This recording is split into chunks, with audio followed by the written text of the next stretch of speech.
You're okay. I'm gonna pull this battery and get it plugged in case we lose them. We left them on the table.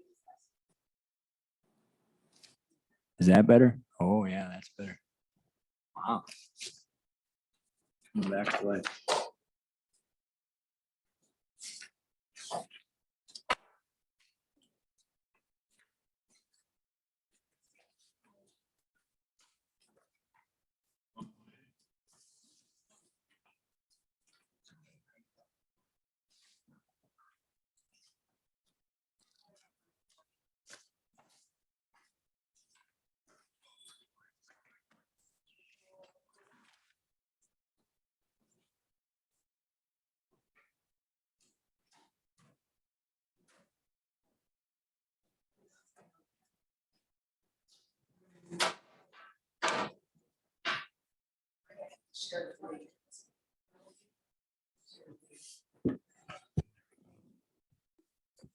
Thanks, everybody. Sorry for that taking some time. I'm going to call this meeting to order for the town board at 6:05. Statement of public notice. Hereby provided a written notice in the agenda of the public meeting as stated below. There is an opportunity for public comment as noted on the agenda upon recognition by the presiding officer. Roll call. I have everyone here except Justin. I'll take a motion to adopt the agenda. Chris Marshall, I make a motion to adopt the agenda as presented. Is there a second? Second. All those in favor say aye. Aye. Aye. Opposed? It passes. We'll do the Pledge of Allegiance. I pledge allegiance to the flag of the United States of America and to the republic for which it stands, one nation, under God, indivisible, with liberty and justice for all.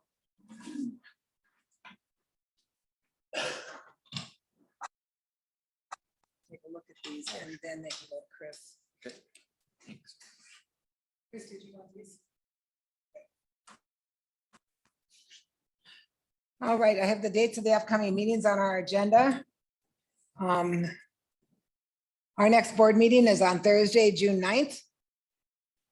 The reports are all in your drive. Jay was not able to be here tonight. He's a little bit under the weather, but we do have Barb here from Joint Library.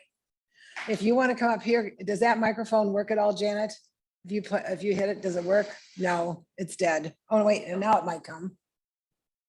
We'll see, the mic's not on yet. No.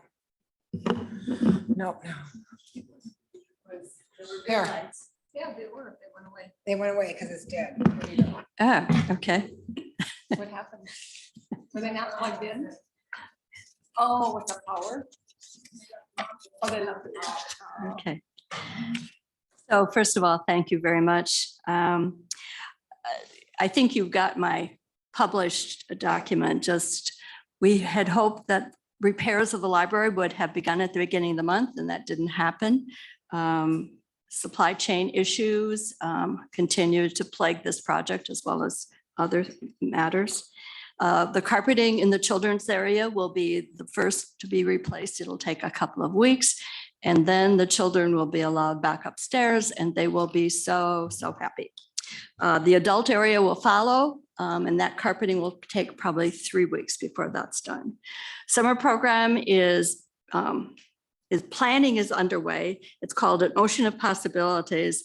And on June 6th, if you're interested in an ice cream sundae or soda or smoothie, drop by the park. Lots of interesting programming going on. And just to recall, the programming is funded mostly by foundation gifts. But the mayor of the city of Hudson will be doing story time on Saturday. So that might be interesting to see. In terms of usage,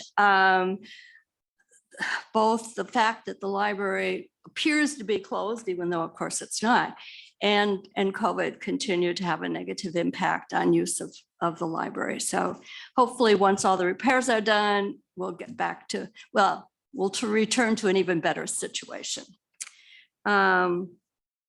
On last Sunday was the Community Expo. I think it was last Sunday. Things move along quite quickly. I was there to, as part of the Library Foundation, to encourage people to sign up for information about the upcoming readathon. And we gave out lots of stuffed animals from previous readathons, and the kids were all very excited to get their names on. So that's a wonderful thing. The Friends were sitting next to us, the Friends of the Library, so we put on a united front. And this Saturday, they are presenting the fourth graders whose books marks won the prize for their school with their awards. And that's always an exciting time for the kids and their families. And it turns out that those bookmarks created by the children are really a hot item.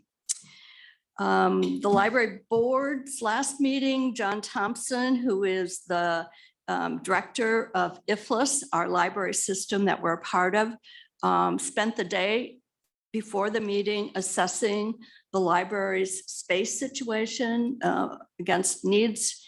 And he spent about 45 minutes with us sharing his initial findings, and he will be putting that into a report that we'll be able to use as we think about the future of the library building and what we might well do.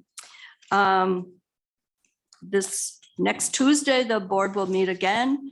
And in this case, both members of the board, the foundation and the Friends will be there so that the three groups can get to know one another. It turns out that there's been lots of change, and so our library board needs to get to know these other folks, and the other folks need to get to meet members of the board. So we've got good dialogue. Use of library facilities continues to grow in increasing numbers. I wish it was all out of Hudson, but that's not the case right now. I think once we're all back repaired and open, hopefully more of our residents. And I don't know if you know, the town of Hudson is working on plans, I think, for changes to their town hall.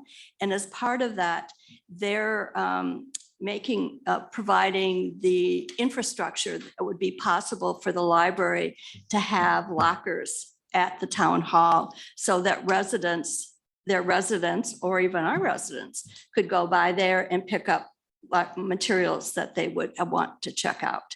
So something that's a future thing to think about and talk about in terms of how we might do a better job of meeting the needs of our people out here. So, Okay. any questions? Is it the Hudson Library? It's the It's a Hudson Area Joint area joint. Library, and it 4 municipalities support it. So our town and the town of Hudson, the village of North Hudson, and the city of Hudson. So, and the support is, well, sort of proportional to the number of residents each. Our representation on the board is Yes. is representative. So And it's located in Hudson. in Hudson, yep. Yep. Right next to the Phipps Center. Okay. What was it? Was there damage? It was huge damage on September 17th. There was a great storm, straight line winds, and the roof of the boathouse was torn off and thrown into the front of the library, creating. Still working. Yeah, the windows are all boarded up still. like- Right, because, well, the insurance and other issues had to be dealt with. There was glass everywhere. The front of the building's all glass, and all the glass was thrown in. So, Lori, did you have something? Yes, I'd just like to point out, Madam Chair, that whoever is speaking from the floor is not audible on the remote access. Oh, And yeah. and they did not state their name. Yeah, what is your name, sir? Mike Soini. Mike Soini. Sorry about that, Lori. We'll be doing better after that. We're a yeah, little I short should have on repeated microphones his tonight. questions. Anyone else with any questions? Thank you, Barb, for coming. Thank you. Anyone here for public comment? Anyone here for public comment online or in the room? Okay, we will move on. The first thing on our, Did you say you're? oh, I'm sorry, I skipped you, didn't I? Sitting right here next to the microphone. You, thank goodness you speak up. I Go thought, ahead, did I miss Janet, something? Was I sorry. not listening? It's That could have you. happened. Speak up. Okay, Janet Lindstrom, Parks Committee.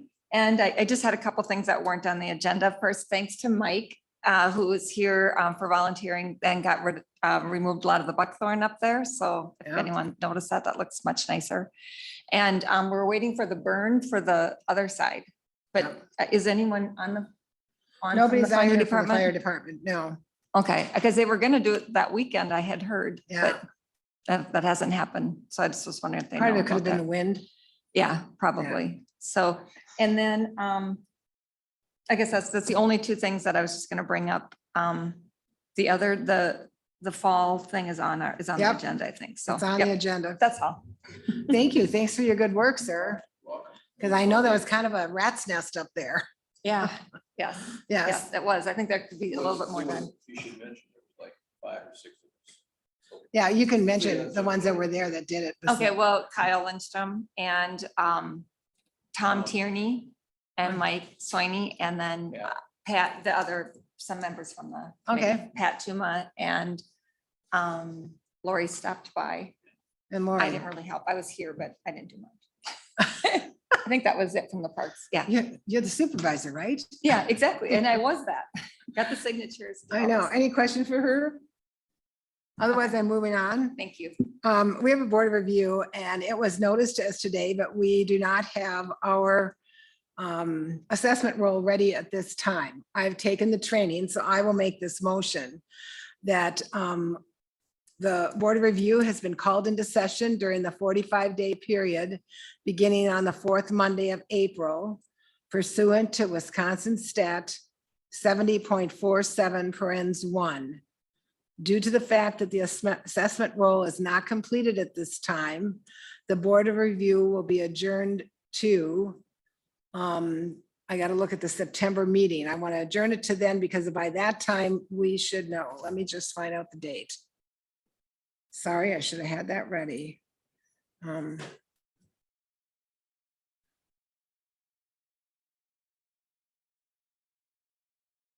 The September meeting will be September 8th, so I'm adjourning it to September 8th at 6 o'clock.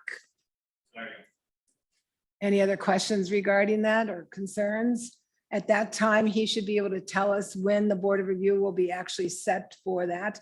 And we can adjourn it again at that meeting to the actual date of the Board of Review. He's hoping to have it by the end of October, because this is a revaluation date, time for us. So all those in favor say aye. Aye. Aye, opposed, that passes. And we go on to Mitch Anderson. You're up. We'll get you in front of the microphone if you want to turn that on. So Mitch Anderson comes to us with a conditional use permit for 529, I'm sorry, County Road E. Mitch, this is the first time you've appeared before the board, so do you just want to give him a quick capsule of what you want to do there? Sure. They have all your paperwork online, and so they understand all that. It's just what, in your own words, what you're going to do. Okay. So I'm Mitch Anderson, by the way, and my dad and my mom own we do poured walls. They own that company and I work with them.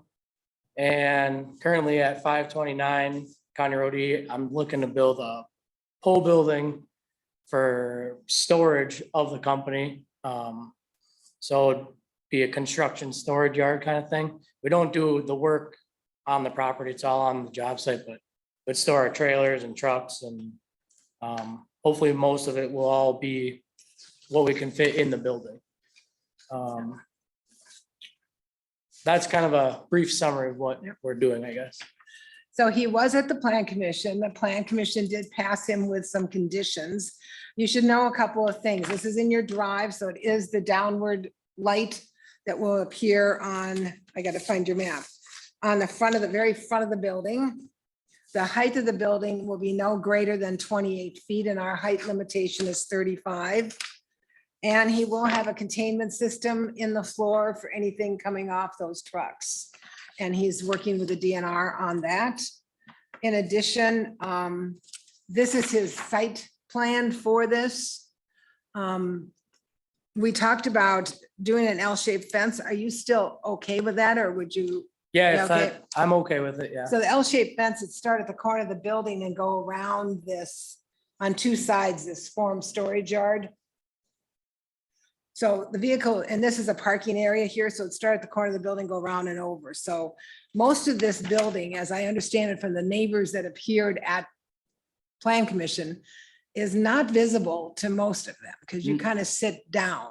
Yep, only the neighbor directly east and possibly to the west. The east for sure. Yeah. And the west, depending on exactly where it ends up, he may be able to see it. Right. So the permit conditions, this piece of paper is on your table. These are the permit conditions that went with him from the Plan Commission. And it's pretty mundane. It just says it is hours of operation, storage areas have to be kept clean. If he changes this business, he has to come in for an amendment. If he sells the property, the conditional use permit does not go with the property, which he understands. And, the fence, et cetera. So if you're okay, I can make this motion with all these conditions, but before I do, I just want to say to the board, if you have any issues with it, please say so. Okay, I'll make a motion to approve the pole barn for Anderson Concrete as a conditional use permit for the storage yard, I believe it's called. Yeah. With these conditions, the hours of operation and/or activity on site related to Anderson Concrete forming are from 7 a.m. to 5:30 p.m. Monday through Friday. The storage areas must always be kept free of litter and debris. No major repairs of vehicles and/or equipment shall occur on site. No manufacturing or processing of any type shall occur on site. The implementation of all site plan and architectural elements must adhere to what was approved as part of this conditional use permit application and the Plan Commission and Town Board decisions. Any changes would require an amendment to the CUP. All operations on site must adhere to what was approved as part of this conditional use permit application and the Plan Commission. Oh, I said that. Yes, and Plan Commission and Town Board decisions, and any changes required an amendment to the CUP. All lighting on the building as shown on the plan will be downward directed. There will be a L-shaped fence constructed from the corner of the building around the form storage. Erosion shall be controlled on the site during construction. And according to our ordinance, this permit does not go with the land, it goes with the individual. So therefore, if you sell the property, a new owner would have to come back in for a new conditional use permit. Is there a second? Second. Any questions or? Yes. comments? All Yes. neighbors have been notified and Yep. they all okayed this, right?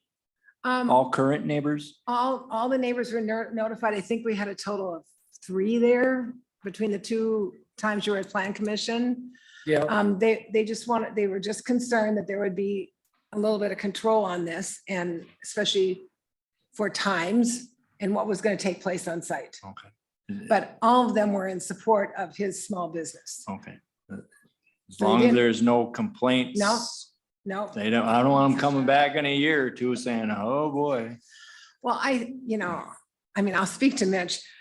He came before the Plan Commission 2 months ago, and they asked for more information from him because he could not verify what you saw in your drive for the height of the building and the downward lighting and the containment issues. And he and his wife did their very good due diligence and brought this all back in very good shape. And I think the people that were there at the last meeting were confident that this was going in the right direction. yeah. Good. Yeah. Good. So I felt good about it. Lori, did you want to say anything as long as you're online? Yes, please. For the record, would you please read the property ID information along with your motion? Sure, I'll add to the motion that the PID number is 030-2002-71-100. Second. Thank you. Anything else? All those in favor say aye. Aye. Aye, opposed, it passed. Congratulations. Thank you. Now you can get going on that. Yeah, Thanks for coming back and seeing us. no problem. Thank you, All guys. right, bye now. Okay, next up is Major Road.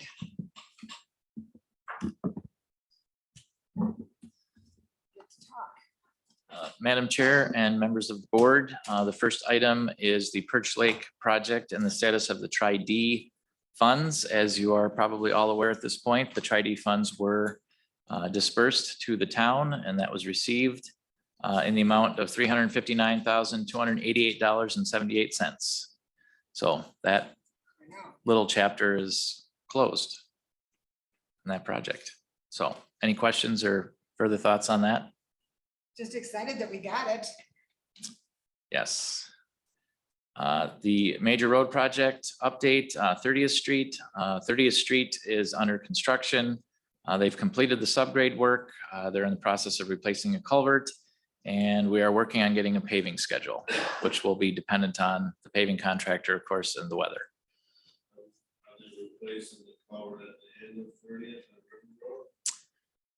You know, when I talked to Ryan today, we didn't talk specifically. He said they found a culvert that they decided needed to be replaced. I can verify which one that is. That's a good idea, because that culvert has had some issues. Okay, Yeah, have them take a look. I'd rather spend a little extra now and get that thing, because we've had issues with that. yeah, Plugged. I will confirm which one it is, and it may be that one, but I'll find out. Okay.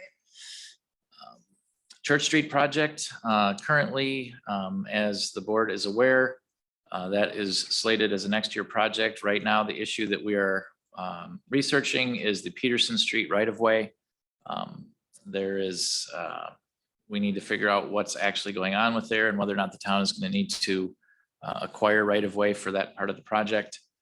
We do have the title work for the properties in the area, and we should be looking at that next week and possibly have an answer after that as far as how to go forward. Is Chris working on that with? Yes, he is. Okay. Yep. The targeted runoff management grant program, which would supply funds to Church Street project, in particular for the ravine part of that project. Grants are approved in August, and so we will wait to hear in August whether or not our grant application has been accepted and approved. Good. Public Works, the 2022 road maintenance project.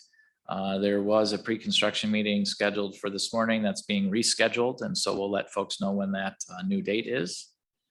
And that is, I think, it until item 6 for me. Oh, there you go.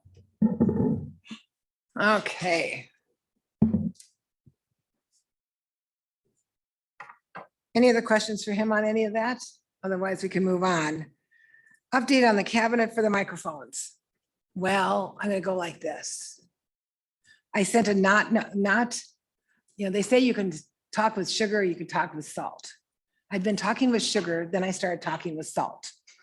They're coming in to put a brand new cabinet in here at no charge when they bring in the controller for the 2 handheld mics, which they expect to be sometime in September. I spoke to them and said, charging us for another cabinet, I think is outrageous, because we went to bid and expected we'd have a cabinet that would fit all the microphones. And since it doesn't, I think it would behoove you to get us the right one with no charge. They wanted to upcharge us about $1,000, and I balked at it and finally sent them an email that was not as sugary as the original ones were. And I got an answer that they'd take care of it. So that's fantastic. So we're all set with that. Door painting and painting the fire hall is still going on. He's trying to get us done here by the end of the month because he needs to get out and do other things. So I'm hoping we're going to be getting there. I don't have any update on the structural issues of that fire hall, but I know he's done in the far room and he's moving into this one. So he's moving right along. Park improvements for the playground. I will give it to Lee first, if you don't mind. Sorry, I put you on the spot there. Not a problem. Back to my item here. So the park improvements at Town Hall, the equipment is scheduled to be installed by next week. The engineered wood fiber the following week, weather permitting. The slide project is in the design process right now. So that's where we're at. The equipment, yeah, unless some significant unforeseen weather occurs. But we're anticipating, or the contractor's anticipating that things will dry out by next week, so. Good. Glad to hear it. I know that he was asking some questions of the staff here. And if he asks anything in the park committee, they need to refer him to Lee or Ryan, because we don't know what the answers are. So he needs to talk to them. Okay. Anything else on that you wanted to add? Nope. Okay. Update on the TAP grant. No update on that? Haven't heard? No, I guess you guys are gonna hear, I think, before I will, or we will. Okay, I just keep putting it on there, just I know. maybe. The person who we sent it to is no longer that, he's no longer the WisDOT person. They changed, that person changed. I know that, but I think that's all. I don't think it matters, but that's all Okay. that I know. Update on the outdoor rec plan. And if you want to pull that microphone a little closer to you when you talk, that would be great. So that we're gonna meet with Sarah on next Wednesday at 5. And that should be like going into the final. We will be done with it, then it will be in her hands after that on Friday or on Wednesday. Okay, So getting closer. so you're getting close. Yep. In your drive is some information regarding the replacement of the stone at the entrance. Is it the entrance to Thalam Cemetery that says Thalam Yeah, it's a Cemetery? sign. It's right now, it's currently a wooden sign that's faded and older. And you so- want to put it on a rock from Yes, Rivard? yes, so that it won't fade. I didn't, do you have that in there? I don't have it up, my screen up.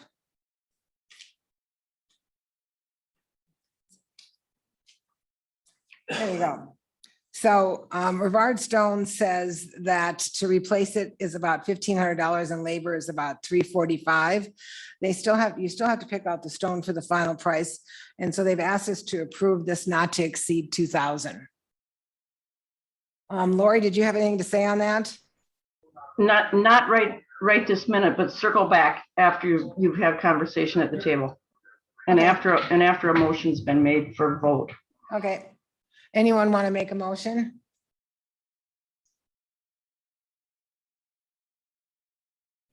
You gotta turn it on. There you go. I'll make a motion that we approve the purchase and installation of a new stone at the Thalam Cemetery with gravel included, not to exceed $2,000. Second. Second. Okay, anything that anyone wants to say on this? This is in your budget, correct? Yeah. Yeah, Yep. that's what I Yep. thought. I thought And this is- we hope that it's gonna be less than that. We just increased it so that, just in case. All right. Lori, did you want to come back on? Yes. I'd like the stone to be, for the possibility that I don't know whether they put those stones on concrete or gravel. I know Janet, I believe, said they just did one at her home. She could probably answer that question for me. They'll put it on whatever you want it on. I mean, they just put ours right on the ground, but I mean, whatever you want it on, they'll put it there. Okay, I would suggest that if we could put it on some type of concrete slab, it would be easier mow, and it definitely is better for long-term maintenance for weed control and regular trimming. It would be a suggestion. Okay, well, we can talk about that on Wednesdays, and I think Nina has that planned out. I think to put on some rock area. So, Okay, I realize it'd be a little more expensive. However, I have an anonymous donor that will donate up to $1,000 if the town will be matching funds. So Oh, that would increase your overall budget for this project to $3,000. oh, that sounds good. That's fantastic. Not that we want you to spend the whole 3,000, but that, I kind of have to agree with her that if you put a concrete slab down, it doesn't sink into the ground. Yeah. Oh, yeah, you definitely would want it on something. I Yeah. agree completely, because otherwise it's going to. Yeah, though, that sounds good. And we haven't actually like picked out the stone. We have to go there to pick it. Okay. And we have a approximate what stone we would, it'd be one of the Rivard stone, Well, Well, right now, the tan cost color. does not exceed 2,000. Can we Yeah. leave that? And if you change your mind, you can come back next month? Sure. Okay. Go Look, ahead. I'm gonna cut in. Go ahead. I say let them go through with it as it's written in, because you have a donor, which increases your budget from 2 to 3. They should be able to go forward with, so that we can move this project along and get it finished. But that's not what the motion is, Lori. The motion is to not exceed 2,000, no matter what the donor is. Okay, understand. Thank you. So we'll have to amend the motion if we're going to do that. Go Okay. ahead. Is there nothing there right now? It's an old rickety wood sign that's kind of rotting is what it is. And it'll fade. So if we replace another wooden sign, that's gonna fade again. So we want to put in a stone that won't fade, will always be there. The cemetery is going to be there forever. We can't ever give it up because it's a pioneer cemetery. So we're responsible for it for now until forever. Yep. Who made this motion? I did. You did? Do you want to amend it to no more than 3 or 25, whatever you say? I'd like to amend my motion. Upon receiving new information, we would like this project not to exceed $3,000. Are you Second. gonna second it? Are you okay with that? Yes, no, yeah. We that gotta make sounds sure good. we get that $1,000 though. Yes. Thank you, Lori. Yeah. All those in favor say aye. Aye. Opposed? That carried. Okay. Lee has an update on the culvert. I said I'd let him talk quick while he's sitting here, so there you go. I just confirmed that the culvert being replaced is the one at River Road on 30th. Good job. Good. Well, you can thank Ryan. Thank you, Ryan. Good job, Ryan. He's right on top of that stuff. Oh yeah, I have you for number 7, so I have to keep you here. Fall Festival update. Have you decided on a date? No, I that just was texting Pat. She was going to talk to the church to see when they were doing, if they're going to do something, because we wanted to make sure it was the same date if they are. But I didn't hear back from her. So I'd like So that on really the want a next date? committee, board meeting, so we can approve that. Because we Well, have to yeah. approve the date. I know. Yeah. So I was hoping to have it by today, but I don't. So we'll put that on for June Yes. and get this approved on the date. Yep. And I'll let you know if she knows, if we know, like on Wednesday, I'll let you know that too. But as soon as Okay. I know. That's fine. I don't want us to let that get away and. Yep, I agree. Hopefully, the Public Works wants to sell some of the old signs sitting up in that no longer have reflectivity or aren't being used. So hopefully we can have a little garage sale up there and make a little money. Yeah, I think that's a good idea. I know, that'd be fun. Yeah. Anyone else on the Fall Festival that want to say anything? No. It's good to see it come back. Yeah. Sandpiper's extended reservation of the ball field. So you want to hand that one to me. Sandpiper is an organization that is now using the ball field. They are using it at a cost of $120 a month between the 1st of April and the 31st of October. This agreement that they submitted to us is not something, I mean, I'm okay with approving them doing it, but they're asking to use it for the next 3 years, 23, 24, and 25, for the same price per month. And any additional practices, they'd pay an additional rate. They're willing to take care of any upgrades and maintenance to the infield. Maybe some permanent practice hitting stations. They're asking us to still be responsible for the grassy areas being mowed, which we've always done. So this needs to be rewritten. This person is out of town because it says on here rental from April 1st, 2023 through October 31st of 2025. And that's really not what I understood it to be. I understood April to October every year, and it doesn't say that. It says for the whole 3 years. But I would like the board to approve a 3-year extension for them. It's whether you want to approve it with that price point. Lori, did you want to speak up on that? Yeah, I was just kind of trying to think through the part that speaks to any upgrades and some of those things that they're going to do on the actual diamond area, and whether that would include, say, the dugouts or the benches. And I don't know if that, any verbiage needs to be in this contract to cover that type of thing.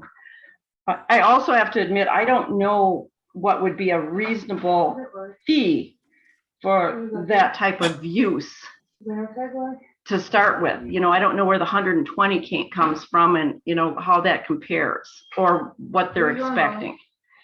Right. And so I just think I'm not opposed to it.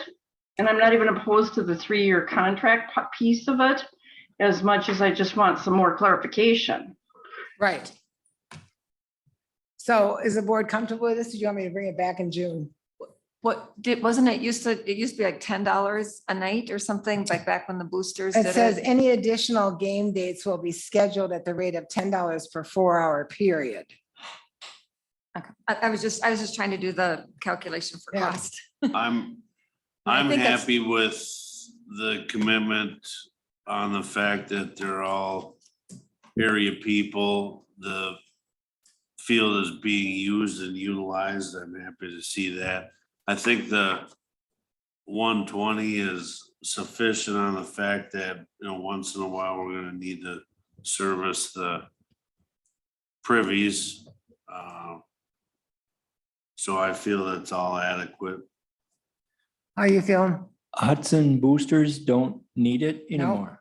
They got enough fields. Yeah. That was my other question. That's what was my other question, that They- whether this contract would be in conflict with the boosters or the 4-H or the Holton School when they use them. So they'll have to work around them just like they did with the boosters, right? Right. And we've told them that if the 4-H wants to use it on the weekends, they get first priority, but they've not contacted us. And boosters walked away last year Yeah, because it sat thank you. empty last Yeah, year. well, they walked away before. Yeah. And we contacted them and they did not, they said no. Respond. Okay, and then, yeah, and then the only other one would be, as I do know that in the past, the Holton School has used our field for like their spring picnic or something along that line. But that's usually during the day when school's in Correct. session. Yeah. Correct. That doesn't affect this. All right, I'm They're good. doing from 5 to 9 PM. So I will make a motion that we approve the Sandpipers to rent the ball field for an additional 3 years, starting in 2023.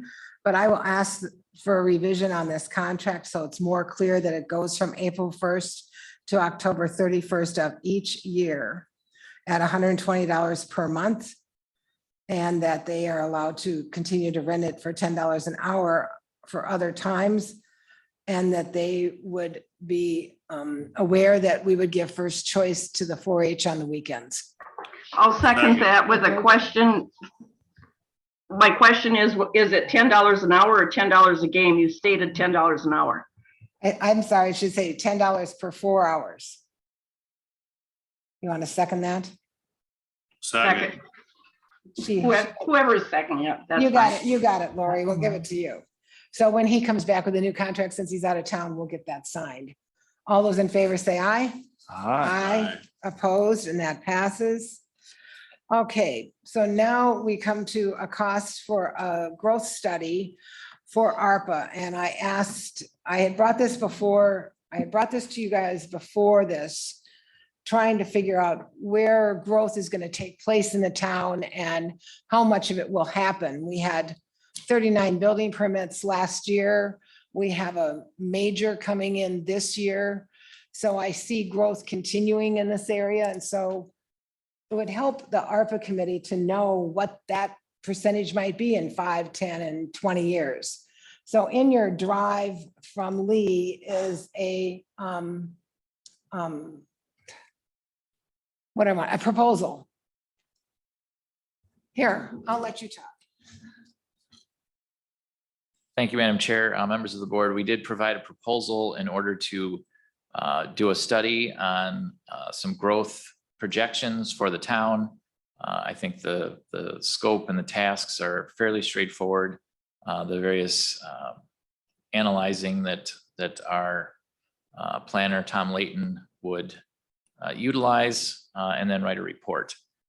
The budget for this is not to exceed $4,056. It may end up being less, but it is capped at that. So that's kind of it in a nutshell.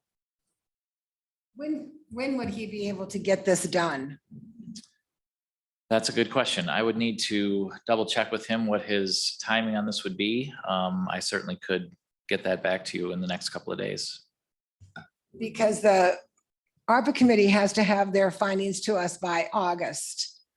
And so I think they would like to know no later than their July meeting, what's going to happen, if not the end of June. So they meet the end of this month and then the end of June again. So is it possible to have it to them like the first week of June? Second week of June? Maybe? I think it's possible. I think it's possible. Let me just double check that with Okay. Tom. Yeah, yeah. So what I'm saying is if they had it by the second week of June, that would get us in time for that June meeting, because they're still taking proposals at this point. They haven't started ranking based on growth. Yes, sir. Anyone want to say, did you want to say something? Either one of you? Lori? Could you give me an example of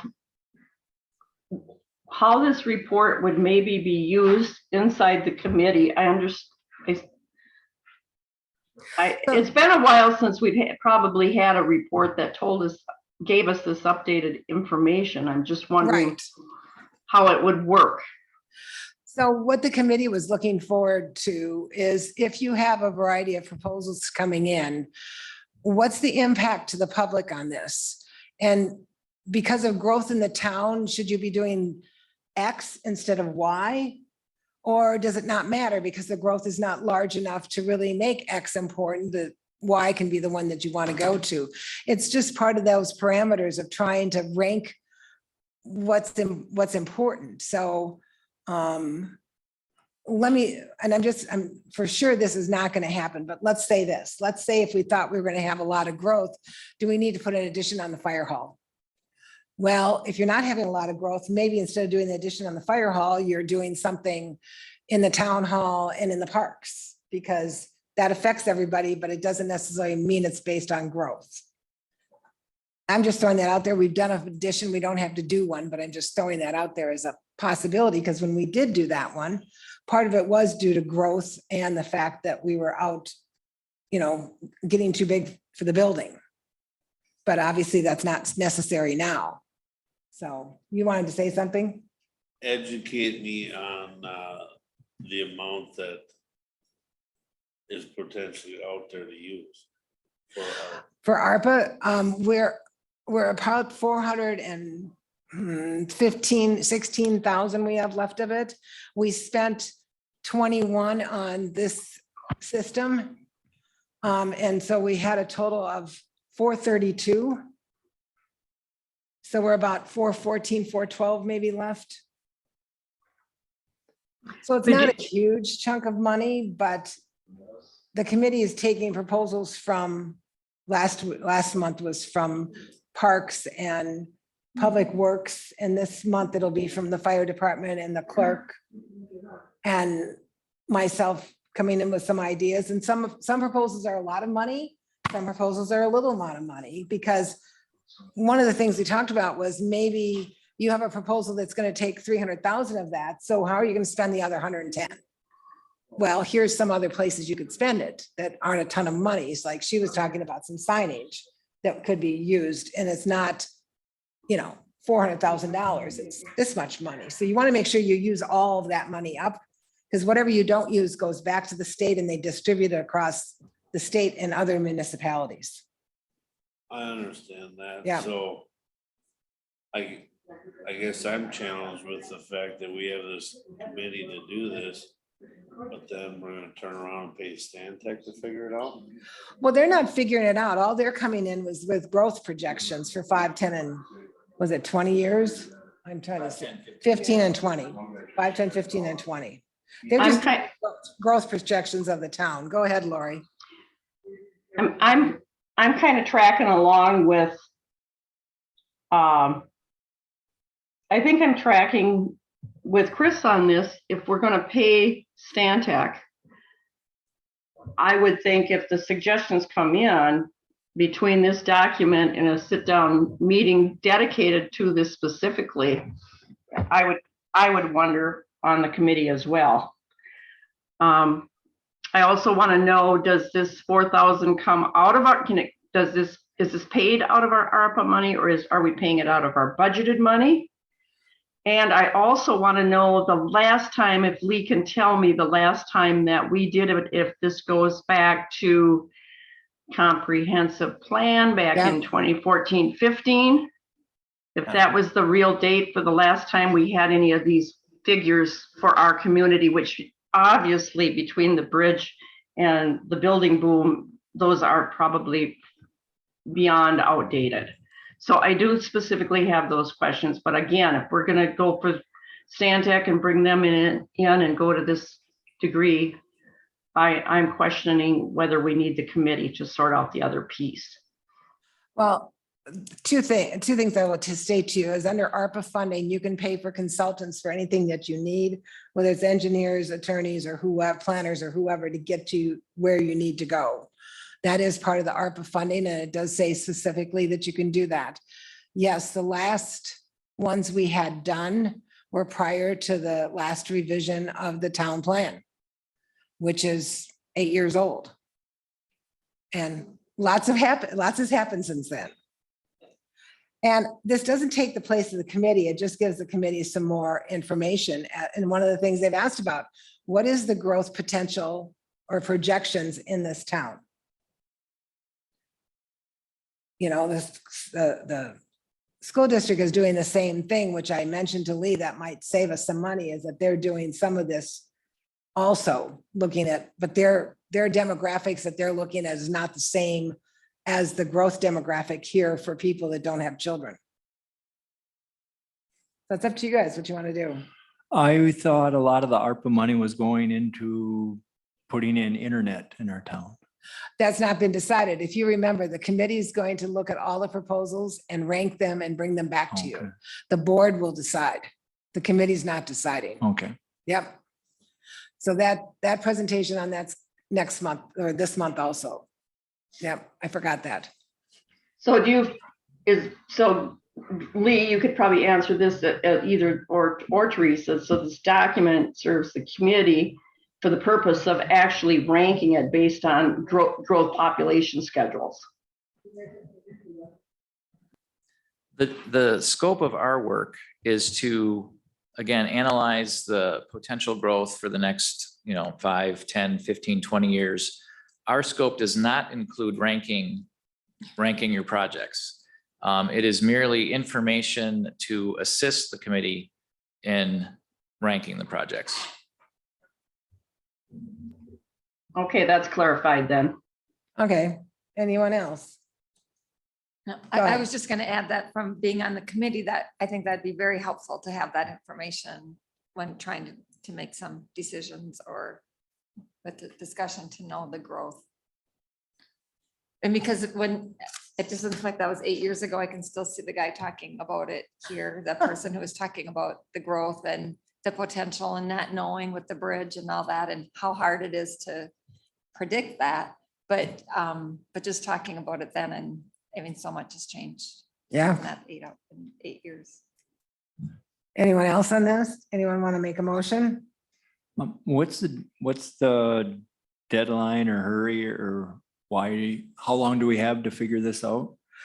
Well, the committee we agreed when we set up the committee that they'd get back to the board by our August meeting. Okay.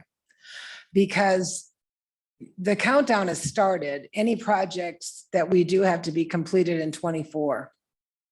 That's it.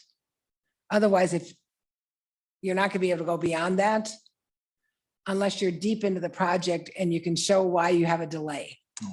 So say you decide to do a road project or a bridge project and you couldn't get asphalt like last summer, and now you're bumping yourself into 25, they'll give you an opening for that because you've already gotten that deep into the project, but they're not going to let you decide on December of 24. Oh, by the way, I'm going to put an addition on. No, too late, too sad. So that's kind of the push. So I would say the clarification is, do we have a deadline for submitting what project we're going to use it for? I think is what Rick was trying to find out. asked. At least that's what Oh, question I come up with now that he brought that up is that deadline specific, not for completion of the project, deciding and submitting what we're going to use the money for. you're supposed to be completed and done by the end of 24. So you're in the middle of 22. The earliest you're going to get anything done will be 23. And now you're pushing to get it done in 23 and finished in 24, whatever that might be. Obviously, we all know if we decide to go down the internet route, it's going to take them a year or two to get through this. If we decide to go with something else, it might not be. You So know, the question is, going back, Teresa, is do we have a date deadline to submit paperwork to who the feds or whoever we're going to send it to that says, hey, this is the town of St. Joseph and we decided we're going to spend our $400,000 on blank. Is there a deadline in the documents or is it only a completion of the project deadline? it's a completion of the project deadline. So you have to file now with them every year as to how much money you've spent. And at the end of 24, it all has to be spent, or you need to tell them why you want an extension. Okay, And I'm just backing that up and saying, if you're going to have to go to bid for something or whatever, then you need to be able to make sure you have time to do that.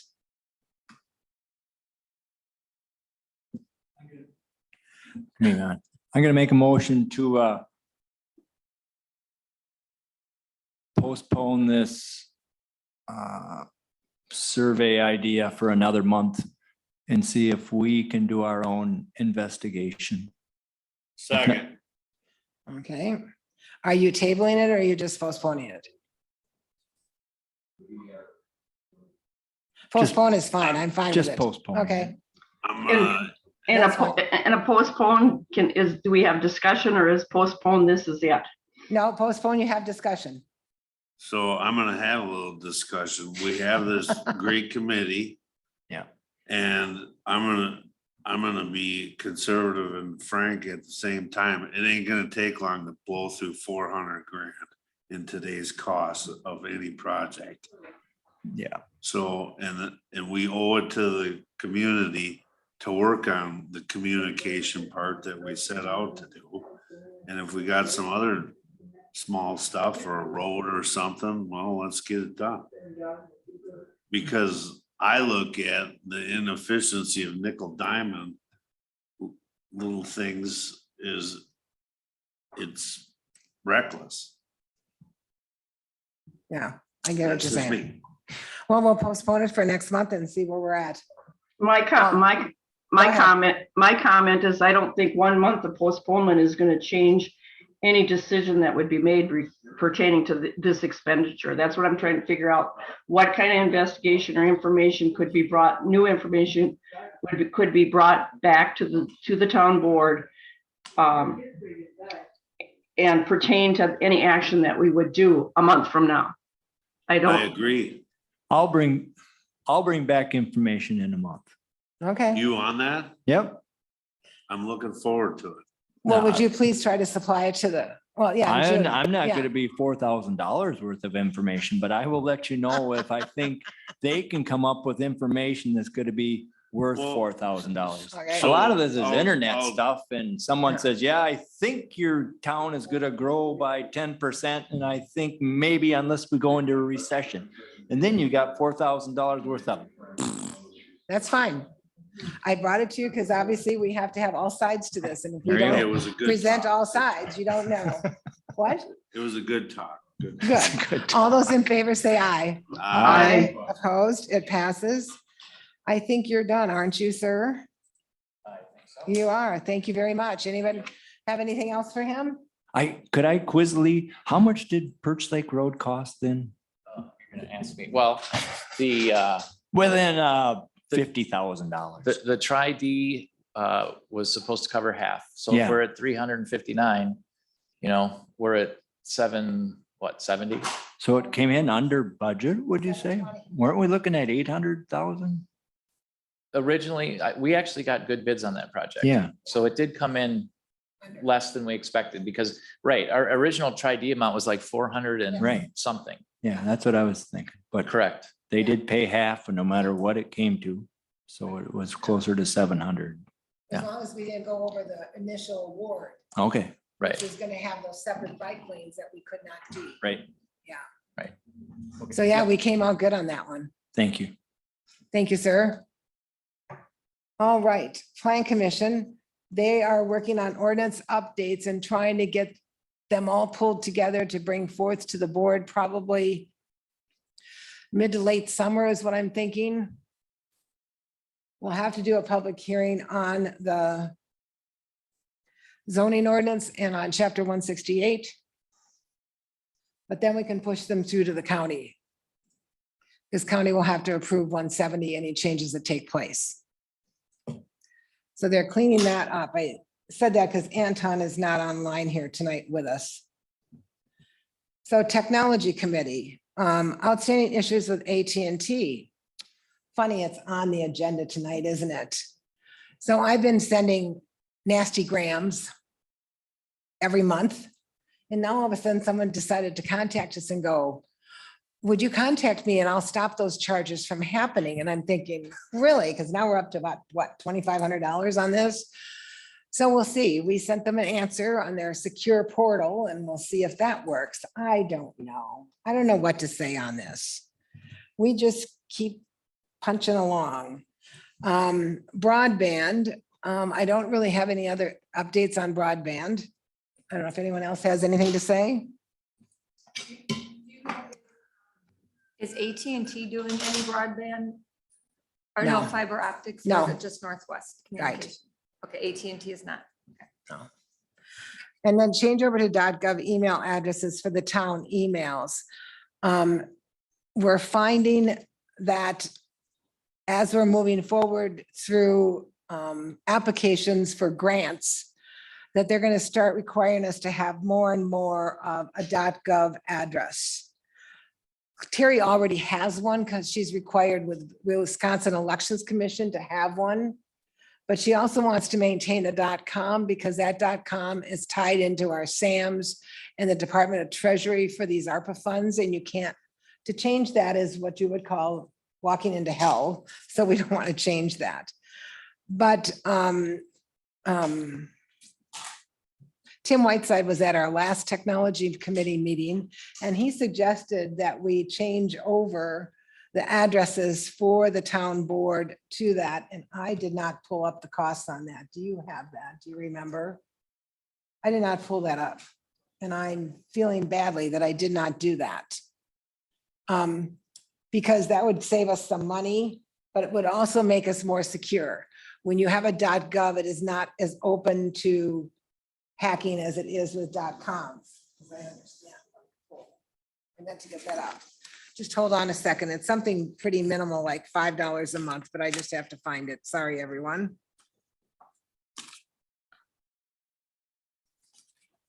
Bear with me. Tell me I wrote it down. No, that's Public Works.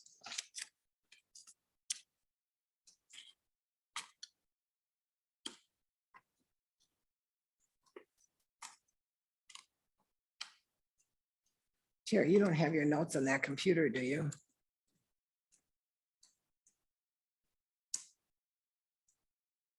Because I think I threw it away.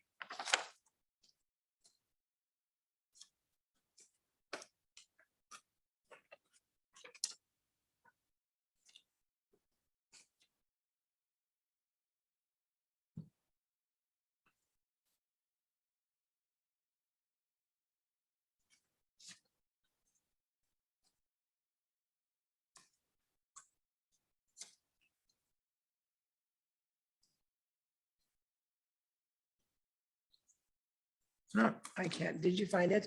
Discuss the cost of initiating 10.gov emails with approximately $120. Okay, 10.gov emails, which would allow us to have emails for the office and for the board and for the fire chief would be $128 a year, correct? Yes, $128 a year. Tim can start migrating that over, so the .com, what would happen is that the .com addresses would exist and they would be dumping into .gov, and any replies you give would go out as a .gov. Terry would keep her .com and allow her to answer all things having to do with ARPA on the .com. Because if she changes it, she has to re-register all the way back through, which is hell. Anyway, this would probably improve security for the town on our emails. So I would recommend that we do this and get 10 of them. So I'll make a motion to approve change over to .gov email addresses for the town board, the clerk's office, the fire chief, and Jay Kimball. I'll second it.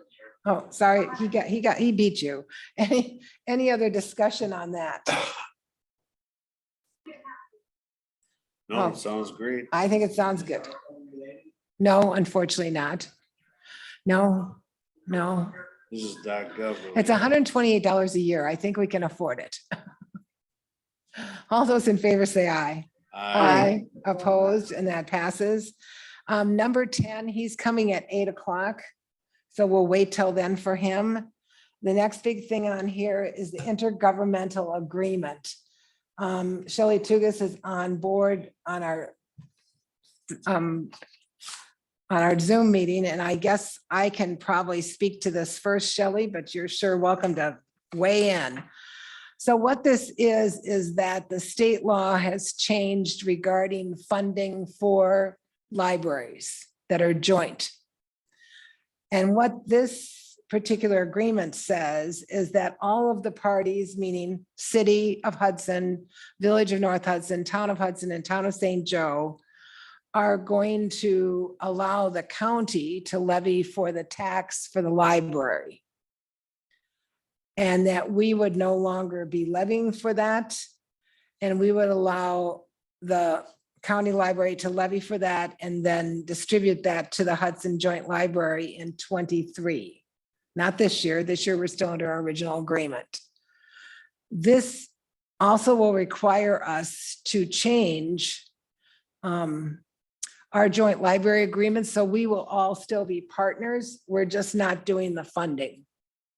What that allows, and Shelley, you can pop in here in just a second, what that allows is it increases the levy for the library because the county levies at a different amount than we do.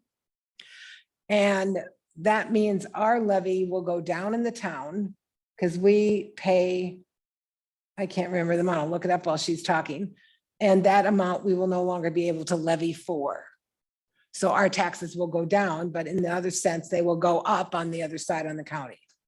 So Shelley, hopefully I explained that pretty well, but have at it. Thank you very much. I'm really just here to answer any questions you might have. Can you turn your mic up just a little bit? You're pretty quiet. Let's see. Is this a little bit better? Yes. Okay. So I'm here to answer any questions that you might have. Also to let you know that the town of Hudson last week voted unanimously to pass this, and the city council the same week in Hudson voted unanimously to pass this. So the other two partners, the town of St. Joe, and I'm not sure when the village will have it on their agenda. And the county will vote on it the first week of June, is my understanding. But you summarized it correctly. It takes the levy off the town and puts it onto the county. So it's a transfer of accounting, basically. And you still retain your representation on the joint library board. Right. Yeah. So right now we are levying $94,410. And so that would come out of our levy. And we would not be able to levy for it in 23. So our taxes will go down a little bit from the town's perspective. But then on the county side, they will raise their taxes to pay for the levy for the library. Right now, the partners are levying about 800,000. County would obviously raise that to over $1 million. Yes, for the county, if I understand. Did I say that right, Shelley? yes. Yes. The county and municipal totals together, the municipalities are about $820,000 a year that we get. And the amount would go up to 1.24 million. About $80,000 of that would be redistributed to the libraries per the original joint library agreement. Yeah. Roberts, River Falls, Somerset, Baldwin, and New Richmond. Yes, you wanted to say something? I have a couple questions. So does this mean that we agree to this? We're letting the county run the show on that library? No, the county will only fund it. We are still partners of the library and we Alright. would still have Barb Swanson as our representative there. And next question, where was this when he had regular colored hair when we were discussing the Listen to library him. last time? The state of Wisconsin did not allow joint libraries to be funded So by this is counties. new developed. So last year, the mayor Okay. started working down this path in Alright. order to get this exemption put in. Okay. We will have to sign this agreement every year with the county. So this is kind of like, it'll be similar to what we sign with the county to collect taxes. Every year, we're just gonna have to sign it with the county. So it's gonna be a yearly The thing. last question, what do you think of this? Because this was a hot topic last time. Well, I don't think it's a bad thing. I think it gives the library the funding that they need and have wanted and didn't have in comparison to other county libraries that were owned by various entities. Because it's a county library tax. Somebody has to levy a tax for the libraries. They don't operate on their own good looks. So someone has to do that. I think it'll get the town, the joint library in a better spot. I'll be interested to see how it works out with the partners as we move through this, but I think it can be done. And Shelley, speak up if you have any Mhm. issues with it or non-issues with it. Just in terms of you mentioned, how did this happen? The mayor, as you know, has been working on it, and the city has received opinions from the statute of revisors, the Department of Public Instruction, Department of Revenue, going through this agreement and process to make sure that it fits with all the legal requirements. So the county and the city's attorneys have all looked through everything and are comfortable that we're ready to go. It's for 1 year. So if at some point some of the partners or the county, whatever party decides they don't think it's working, it has to be renewed every year, which is maybe a good thing and maybe a bad thing, because it's something we will have to continue to discuss every year. But it does increase our per capita funding from $23.70 per capita to almost $40 per capita.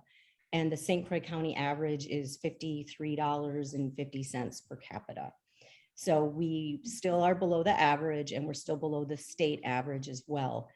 But it gives us the boost we need to move forward without substantially cutting hours. Yes, sir. So it sounds great right now, but when you do need more money or more staff or more funding, do you come to us or do you just go to the county? Right now, how it is a formula. It is a very specific formula that the county goes through, and it's based on property values. So it's a great question, because it is going to go up a little, down a little, up a little, down a little. And what we intend to do, and we have some unrestricted funds, is to make sure that we have a sufficient bank of unrestricted funds to weather those ups and downs. And as property values go up, that formula amount will be going up. But at this point, it's in the county's hands, and it's based on the library levy rate that the county has for all of the county libraries. So our partners, the people in our community, will pay the same tax rate as everyone else in St. Croix County, because they have not been for Right. 10 years. Anything else? Will our taxpayers even notice it? Will there be a special line that says, now you're paying this much for the library? No, it will be No. their county property tax. So when we Yeah, they won't even, Yeah, they're not gonna know. unless they ask one of us. They're gonna see us go down a few pennies and Yeah. them go up a few They pennies. go, that damn county. And Yeah. we'll go, "Oh." Yeah. Lori, did you want to say something? No, I was waiting to ask the tax question that you just answered. Oh, perfect. Anything else from anyone? So what will happen here is if you approve this agreement, it will go to, there's a place on here for everyone to sign, but we sign our own right now. It goes to the county because they need to approve this too. they do. And once they do, then the partners can come back to you with an amended intergovernmental agreement on that library, because right now it says we're funding it. So we have to change that agreement to say the county is going to fund it. So this is just that first step of 3 steps that we have to get to. So this is simply saying to the county, we agree to let you fund it. And if the county agrees and North Hudson agrees, then the next thing coming back to you will be amended agreement between the municipalities that actually says in there that the county will collect. So it's kind of a 3-step. Did I say that right, Chris Nelson, or We are you don't- comfortable, Deb? Yeah, Like the last time we were all here discussing this financial situation for the library, we really don't have a choice. I know. It's a gun to your head. I know. You're gonna fund it one way or the other. I just want to get rid of my anxiety for the evening. Fair, that's fair. That's fair, okay. I'll make a quick motion here. I'll make a motion to approve this intergovernmental agreement between the member municipalities of the Hudson Area Joint Library and St. Croix County for the levying of county library tax under Wisconsin statute 43.64 and 66.0301. Is there a second? Second. Anything else from anyone? All those in favor say aye. Aye. Aye. Opposed? It passes. Shelley, He's thank you for opposed. coming on tonight. I appreciate it. Thank you very much. I am really grateful. Thank you for your. Okay. Did you want to say something else, Chris? I'm over it. You're over. it? Aren't we all? I just signed that one. I'm going to give it back to you. Did I ask Chris a question? Go ahead and ask Chris Nelson or Chris Marshall. Chris Marshall. Oh, Chris Marshall, you're on. Get the Go microphone ahead, ready. caller, you're on the air. It's a quick one. We pay either way, Chris, and my thought, and I just was wondering why you voted against this. If you want to share it, if you don't, that's fine too. I'm extremely upset about the whole thing. Okay, But All right. anyhow, Okay. Public records requests. Did you want to speak? You still have some in the works right now? How many are we got pending? Can you just let us know that? 4. 4 still pending. Okay, because they keep coming in one after another. I think you saw the one that came yesterday. There was one earlier in the week, so she's getting about 2 a week. oh, That's a It's habit. hard on, board week. There's a lot going on in that office and it's a scramble, I can say that. So she'll get to some of those next week sometime, I'm sure.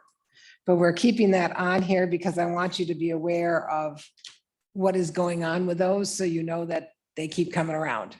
And we do respond, at least with the response that we got it, we received it, we're busy, we'll get back to you as soon as we can. Yes. Okay, Yes, okay. okay. Stillwater fireworks permit, as you know, and this is, the City of Stillwater always asks us for a permit. And we always waive the $25 fireworks permit fee for their 4th of July celebration. I believe, do you have it handy so I can just read it off? Thank you. Thank goodness you're so organized. They are asking for it on July 4th with a rain date of July 5th. I said that they'd have to be done by 11 PM because I think that's plenty late, starting at dusk. Anyone have any questions regarding that? Otherwise, I'll make a quick motion. I'll make a motion to approve the City of Stillwater 2022 fireworks display for July 4th of 2022 with a rain date of July 5th. And that this would be taking off from the Wisconsin side of the river and would go from dusk to no later than 11 PM with waiving of the $25 fee. Second. Any other discussion? All those in favor say aye. Aye. Opposed, it passes. I'm gonna hand this back to you. Did everyone get a chance to look at the operator license? She's on here. Did I'll make a every- motion to approve operator license for Gina Sentimo. Second. All those in favor say aye. Aye. Opposed, it I'm gonna, passes. I'm gonna abstain because I was not present, therefore I was Right. not able to view that information. Thank you, Lori. Sorry about that. And then I put on here the sale of the old signs at the Fall Festival. I wanted to get approval to do those. Bob Marty and Todd Tuma went through all those and made an inventory. We're gonna keep a couple of the old stop signs that are, even though the reflectivity isn't the best, if we get one taken down, like happened a month ago, we can at least get them up if we're, and we do have a couple in stock, but you know, over 4th of July, we tend to lose signs, so. But we want to be able to sell those and we have some odds and ends to just get rid of. So if you're okay with selling them at the Fall Festival, I'd like a motion. I'll make a motion to sell the old signs at the Fall Festival. Is there a Second. second? Okay. Rick beat you to it, Lori. I have a question, of course. Go ahead. Go ahead. How many signs are up there and have we set a price? And if somebody wanted to buy them ahead of time, are we receptive to that? So it's 3 questions. Well, I felt it was fair to do it at the Fall Festival instead of dealing with it one-on-one all the time. Okay, And I felt the prices of the signs were probably, let's keep it even, $20. per sign. Okay, Yeah, so I'm volunteering to be up there that I ain't making change. I understand that part too, so thank you. And I was thinking in terms of that, although there's some of those big green signs that we bought They're at gonna one crack time 40.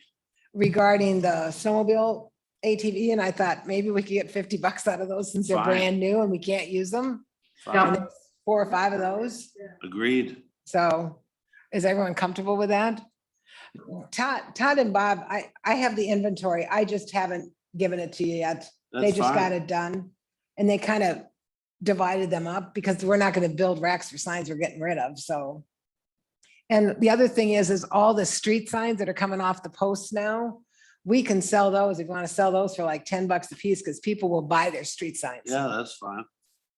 They can come here to Fall Festival. Fall Festival and buy, I agree. Let them come to Fall Festival. Put the inventory out so they can, you don't have people calling them Yeah. to say, what do you have my street or whatever? Yeah, I agree.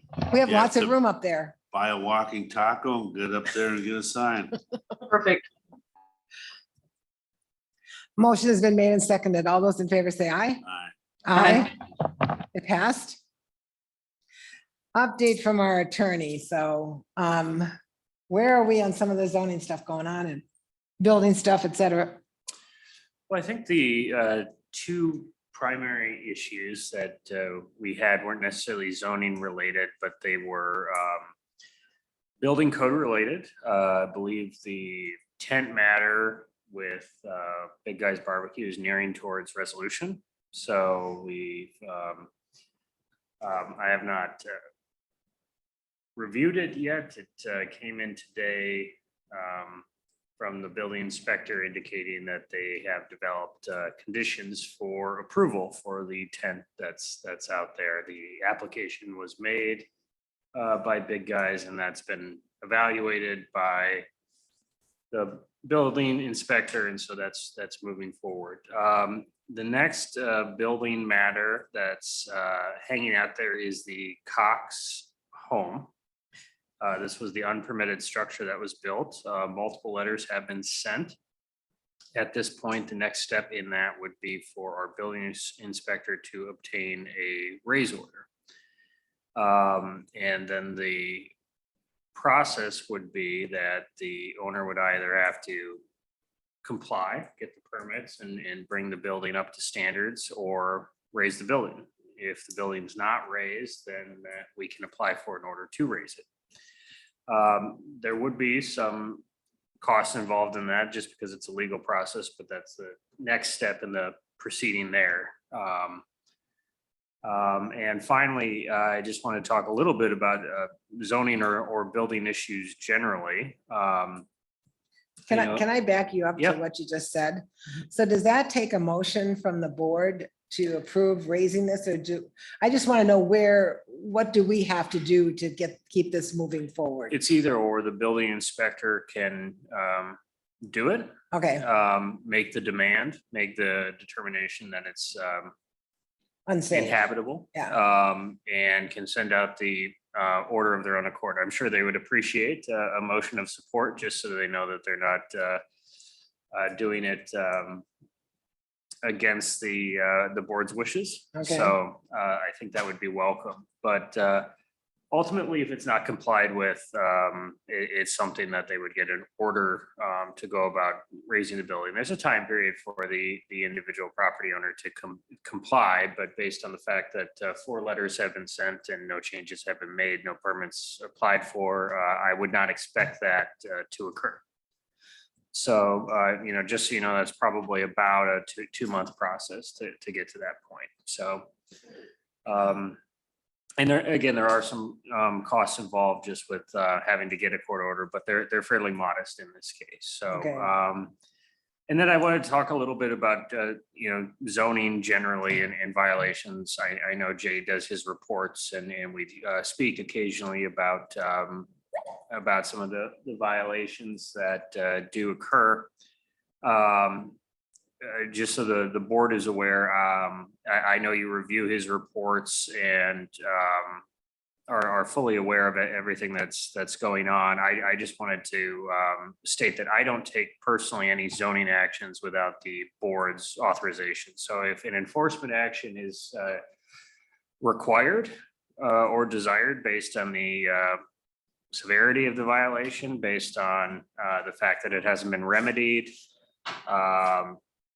after multiple demands, that's something that would come back before the board, and a motion would need to be made to start an enforcement action, because again, there are costs involved with every enforcement action. So it's not something I do without your approval. So if there's particular violations that the zoning administrator or I think the board should consider an enforcement action on, we would of course bring those forward. But the 2 most recently that we've talked about in meetings weren't zoning actions so much as building code violations.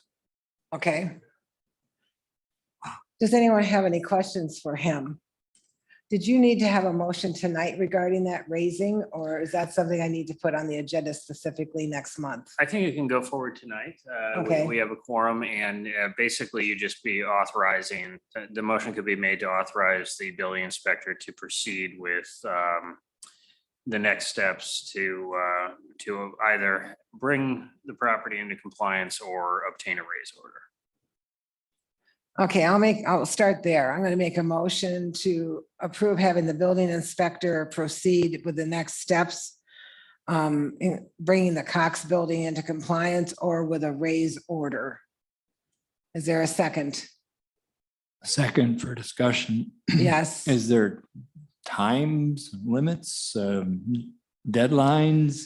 The process is laid out in statute. Oh. The first thing that will be made, we've sent letters out. The building inspector Oh. specifically has sent letters out, basically noticing the violation and requesting compliance. Those have been unsuccessful. The next letter would put the individual on notice that if you don't comply, we're going to request an order. Okay, so we don't have to say we want this done by July 15th. No. It's all in the Yeah. paperwork. Okay. It hurts my heart to think that we're taking someone's home, but after seeing the pictures of it and talking to Todd Dolan, we're talking about the Cox house that it looks like it's been built with by, It's unsafe. yeah, Yeah. it looks like it's been built by And fourth they haven't graders. acknowledged that it's unsafe. I don't believe that acknowledgement's been made. I think the last two letters were completely ignored. And to the best of my recollection, at one point at an earlier meeting, they were invited to Yes. come and address the board and did not attend. And it's unfortunate because there's so much wrong in that house. Even Todd Dolan said, I don't know that it could be brought into compliance because it's sitting on cinder blocks. I mean, it's not on a foundation. So it starts there. I don't know. I grew up on a farm with a corn crib on cinder blocks, but I don't think we never lived there. So I made a motion to authorize the building inspector to proceed with bringing him into compliance or to go into the next steps to raise the building. I think coming into compliance is fair. Well, he's had 4 letters and hasn't done it so far. Yeah, this would start the statutory process where we would go about with an order if they don't come into compliance with this. It's a little bit different than the letters we've sent out before. Lori, did you want to say anything? No, I think the adding on for bringing it into compliance, or even if we believe that bringing it into compliance isn't financially possible, that I like that wording. Okay. Anything else from anyone? All those in favor say aye. Aye. Opposed? That motion passed. And then I want to talk to you a little bit more about these zoning violations such as, I don't know, should I just say junkyards, for instance? So Yeah. I just want to know what's our process on that? Our process on that is, you're made aware of the violations and the efforts that Jay goes to bring people into compliance. If they refuse to get into compliance, the board really has, 2 options, to continue to request it or to go about enforcing the zoning ordinance. The first step in that would be a demand letter from me. And then if no action is taken by the property owner, essentially we would take them to court. The reason why I don't do those without board authorization is anytime we go to court, there are costs involved. So if there are particular properties that that the board feels have had ample opportunity to comply, ongoing junkyards, things like that, we are absolutely able and willing to take them to court to get an injunction to clean up, not allow the zoning violation to continue and get an order to enter and clean up the property. But again, I don't do that without board authorization. Right. Anyone wish to speak to that? Is it something you want on your next agenda? I have a question for Chris. Sure. Or this is maybe, I don't know, maybe this is a Teresa question. Are those court costs, are we eventually able to put those court costs on the tax roll against that property? You can attempt to assess them. We can attempt to assess it? Yep. But that doesn't necessarily mean that it will happen, correct? It doesn't necessarily result in you getting those costs, but it is probably the best way to achieve that. Yeah. All right, but so that's our option for recovering our costs. Yeah, Right. but I just want to, state again, I don't start the process until I get authorization. I understand. Thank you.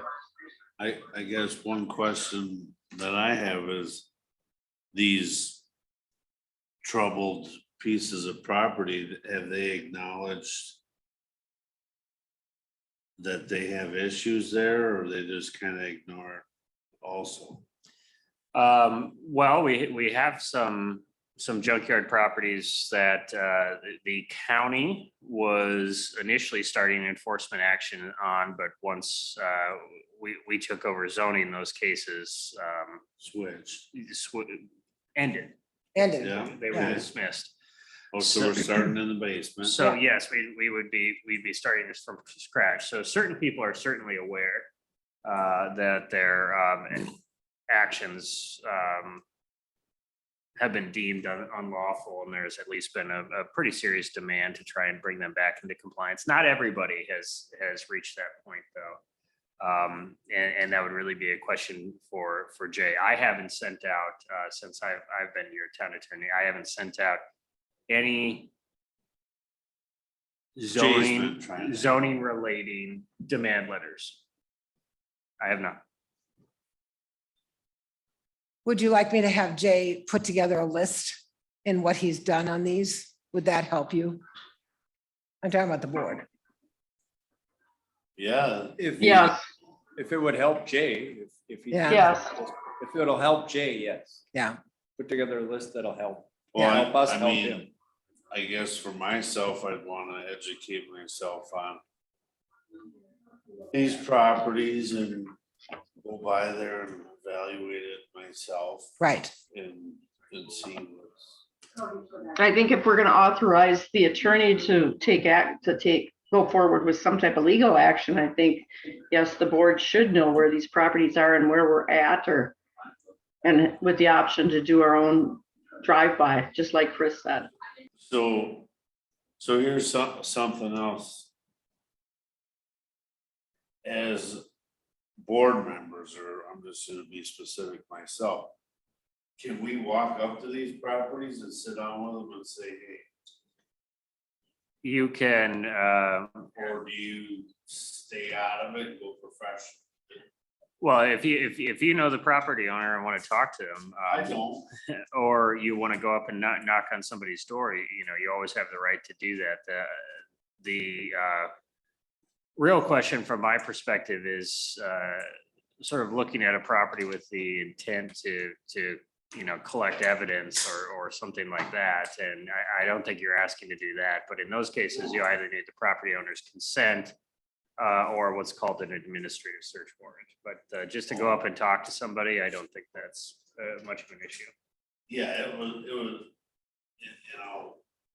sort of that, I see the list, or ongoing in my career here, it's, I wanted to learn, hey, can we sit down here and be sympathetic to one another, or maybe I'll get a big screw you, leave, but I mean, maybe sometimes they're standoffish and other times it's, hey, what are you guys going at? Oh, it's all health related. You have issues with, you can't even do nothing. And you let your place awry. I'm just asking. Sure. Yeah. I think the case that you're going to see is a lot of these are chronic for many years. Okay. Yeah, Well, then. let me say this. I just got a complaint this week about someone who's storing a bunch of junk and there's garbage flying. Of course, the wind has been incredible, but there's garbage flying all over the place. So he's got lots of paper and newspapers and just paper and cardboard and a neighbor complained. I mean, she lives 3 acres away from this and she goes, you should see my yard. It is just littered with this stuff. Can you have somebody go out there and talk to them? Because they don't pick up her phone. So I did send Jay, I don't know what the result of it was, but I did send him out and say, can you talk to this person and say, listen, you need to put your trash away because it's blowing around 40 acres here and the neighbors don't appreciate it. None of us appreciate that. I mean, I remember when my neighbor's garbage can went over and she called us up and said, my garbage can went over, I'll come and pick up your yard. That's a good neighbor. But it's another thing when someone just lets it continue to happen and they're, some people don't want to pay for garbage service. So they start piling this stuff up and I don't know. It just happens. So I think we get a list from Jay and go from there and see, that gives us an opportunity to kind of drive by, so to speak, and, you know, see what we can see and how long it's been going on. Maybe Jay can give us some idea of that too. Because I think sometimes I agree with you. Maybe somebody's sick, they couldn't get their, you know, and then maybe somebody's not sick and this is just how they live. Oh, I agree with all of our thought processes on this situation, you know, I see it firsthand from my career side where Yeah. it's the kids who are my age, yeah, dad's just kind of collected everything and we've never said nothing to dad about it. And their dad's passed away and now they're cleaning it up, or they ignored it completely and just continue to pay the taxes out of the estate. Okay, I will have Jay do it. Go ahead. Okay. Are we done with that one? No, go ahead. Oh, go ahead. I was moving on to the next thing. Oh, unless I you're was done. gonna back up to the big guys barbecue zoning permit stuff. Are you gonna make our life easier or more difficult? Well, I mean, I think the board's position on revisiting some of the issues around sound and neighbor complaints was made pretty clear at the last meeting Right. or maybe the meeting before. I think the concern that the building official had was that there was an unpermitted, uninspected structure on the property in that tent, and the building official felt very strongly that a permit was required. There was some back and forth on that, but ultimately a permit was applied for and some conditions for the building have been set. So I think that's resolved. So whether it's going to be easier or harder, it sounds like easier to me. So Yes, that sounds easier to me. Yeah. Okay, anything from anyone else? Lori, you're done on this one? Thank you, yes. Okay, thank you, Chris, for updating us. We had not had that from you in a while, and I thought, geez, we need to get back on top of this. yeah, absolutely. And I look forward to working with Jay on that list. And I think it would be helpful for everyone to be fully updated on how longstanding some of these are. So. Perfect. So this list is on your table. Do you have this over there, Chris, Marshall, this thing? All the Yeah, graft, okay. I just wanted to go through this. This is the committee appointments for 2022. And there's a couple of things that you should be aware. Everything in blue on here, which let's start with the Plan Commission. They are on staggered terms. So we don't appoint everyone. We just appoint the new ones on their staggered terms, which would be Chris Matter and Carol Lonkar. The same with the Board of Appeals. Over to the right, Mike Schulte is up this year, and both Pat O'Meara and Carolyn Barrett, who are the alternates, only want to be on there 1 year. The Plan Commission has an opening as an alternate. They have a couple of people interested that they will interview, because under their ordinance, of course, they interview and then make recommendations. And we don't appoint, well, we hire Liz Trombley as their secretary. She is leaving us and will be taking the June Plan Commission meeting and the May Board of Appeals, and then she will be done. Her husband is retiring and she will be done. I had Terry put it out on the Indeed again and on the website, and we've already gotten some responses to that, so that's good. So hopefully we'll find somebody to fill that spot. But first of all, I'd like to take these one at a time. So the ones that have to be appointed tonight will be on the Plan Commission, Parks, Trails, Recs, Public Works, Technology, the Board of Appeals. We've already done the ARPA committee, which is at the bottom, and they're a short-term committee, not, we said till August. And everything else in blue is the appointments I make for the board members. So I'll just start. I have the board appoint Chris Matter and Carol Lonkar for terms ending in 2025 for the Plan Commission, and Mike Schulte for a term on the Board of Appeals ending in 25, and Pat O'Meara and Carolyn Barrett as alternates 1 and 2 on the Board of Appeals ending in 23. Is there a second? Second. Any discussion regarding them? All those in favor say aye. Aye. Opposed, and that passes. Again, we don't do anything else. Plan Commission will come back to us next month with who they recommend because that goes through them. Parks, Trails and Rec, everybody wants to stay. There they all are. So anyone want to make a motion on them? I'll make a motion to continue Mark Vanos, Janet Lindstrom, Nina Boondecker, Pat Tuma. And then the 2 alternates. Oh, and the 2 alternates would be Gail Banner and Mary Tyson. Is there a second? Second. Any other discussion on those?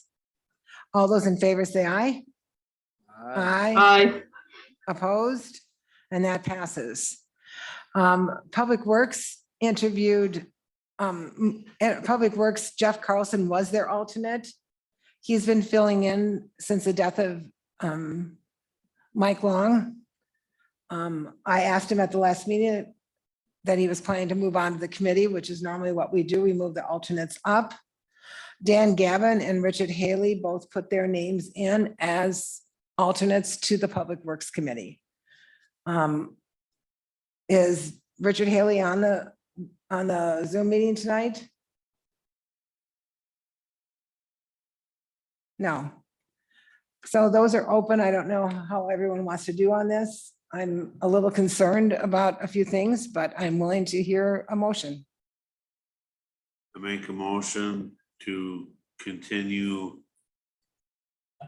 representation from Bob Marty, Mark Simpson, Doug Zoller, Jeff Carlson, substitutes Dan Gavin and Richard Haley. Is there a second? Second for discussion. Yep. What is the job of the alternate? The first alternate moves into the committee if someone is missing on vacation, whatever. And if 2 people are missing, then the second alternate moves in Per meeting. for a meeting. Yeah. So Jeff Carlson was our only alternate on that committee. Someone else is on there, but left.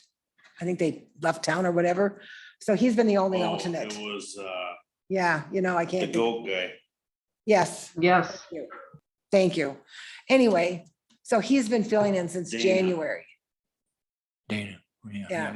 So he's been filling in since January for Mike. And normally we've always had the alternates fill in when someone's missing. I mean, that happens on Plan Commission, it happens. Not everyone can be there. So that's why, we've had 2 alternates in the past. Public Works has always only had 1, but I know times they're shorthanded depending on what's going on in people's lives. They're very welcome to be at every meeting, correct? Yeah. But they can't vote and they can't make motions. Okay. And are you going to determine who's alternate 1 and alternate 2 on that committee? We did Dan as alternate 1. Okay. Any other discussion on this? All those in favor say aye. Aye. All those opposed say nay. Motion carried. Then on technology, we had someone tell us that he has some IT and legal background, which is Joel Skinner. So he could be their alternate, which would help them because we've not had an alternate on this committee, and we've lost Justin on this committee, who was an alternate, but now we've lost him because he's on the board. And Terry is our board member on that committee. Who would like to make a motion on this one? But just for educational Yeah. purposes, doesn't he want to be on it anymore? He can't be as a board member. He can't be on the technology committee because the technology committee is her. Oh, Yeah, her. Wow. I've placed him on, just so you know, he is on the Plan Commission. And he's an alternate to Lori on Parks, Trails and Rec. Okay, Anyone want to make a motion I'll on? make a motion to approve him and him and him and And her. Mary? Because you just called Terry her. I said Kurt. Yes, I know. I'm sorry. I'll make a motion for the Technology Committee to approve Terry Kelly, John Ringoffer, Charles Barrett, Anton Ring, and Mary Tyson with alternate, Second, Sure. He didn't finish with the alternate. with just a sec. alternate Joel Skinner. Now you can second, Lori. okay, second. Any other discussion on this one? All those in favor say aye. Aye. Aye, opposed. And then the only other thing on here that we need to approve is Barb Peterson as our library rep to the joint library. I make a motion to use Barb Peterson for our library representative. Is there a second? Second, Any other discussion? All those in favor say aye. Aye. Opposed, and it passes. Otherwise, everything is pretty much where it's been before. And However, what? Bass Lake Rehab meets most of the time on Wednesday nights. Okay, And that is not a really available night for me. so you would like that changed. Well. How about this? How about if Can I we put s- Justin over there and Oh. put, Oh, and Lee, put as an alternate to the broadband? yeah. All right. Okay, Let's see if Justin can do that. That'd be great. well, and then I'll just make him the alternate, make you first on broadband. How's Okay. that? Yeah. Anyone else see any issues? We've given Chris Marshall noxious weeds. He'll have fun with that. I love noxious weeds. He No, looks you like a do. noxious weed. Okay. Approval of minutes. Anyone want to make the motion on that? I make a motion to approve the minutes for, what was it, April? April what? April 14th, 2022. Is there a second? Second. All those in favor say aye. Aye. Opposed, and that passes. We have checks here. I wanted to explain something to you that was explained to me today. Michelle just had a moment. And so there is a check that went out that's attached on the back of this for Carolyn Barrett, because for some reason she didn't get paid the right amount. And she caught it, but she wanted you all to know that was her mistake and she took care of it. She said, I don't know what happened to my brain thought, but Zoom.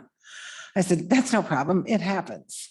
So I'll make a motion to approve checks number 23201 through 23273, plus all of the fund transfers and the Intuit and payroll taxes. Is there a second? Second. All those in favor say aye. aye. Aye. Opposed, it passes. I don't think there's anything on here that I need to speak to anyone about on this. We did receive the monies from the Tri-D. They went into our general fund and we transferred them over to the road account because we used road funds last year to pay for the project, and this is our reimbursement. So now, when Lee says we have X number of dollars back and Terry says to me, I don't have that much money. I said, because you don't have the Tri-D money yet. It's $400,000 you're gonna get. So that's how that happened, is the Tri-D money is now back in that account. And so therefore, we're back to where Lee thought we were, but it's just kind of a reimbursement to ourselves. Yep. It's just back to a reimbursement for us. So we put it in the road account so we can keep track of that loan money, since we used loan monies to pay it. So there you go. There is one account going out here for an animal control that's been from 2-2. So she keeps sending them and we'll see how far that goes, and she'll let us know when it's not working anymore and no one's paying. You received all your budget and your bank balances. I don't know if we did bank balances this time, but we'll sure get it to you in your email. But that's all here. So you have a year-to-date profit and loss and also what was done, your transaction detail. So that's all there. Anything else from anyone? Because we're going to go into a closed session. Your Jacob Rose. Yes. He's here to talk to us about being our tractor driver and maintenance worker. And if he got here ahead of this point, I was just going to have him introduce himself, but we have to really decide in closed session and then come into open and make that motion. So if you're all comfortable, what I'm going to do is close this meeting and we will go into closed session. So anything else from anybody in open? Okay, then I'm going to close the meeting. Everyone online, thank you very much for attending.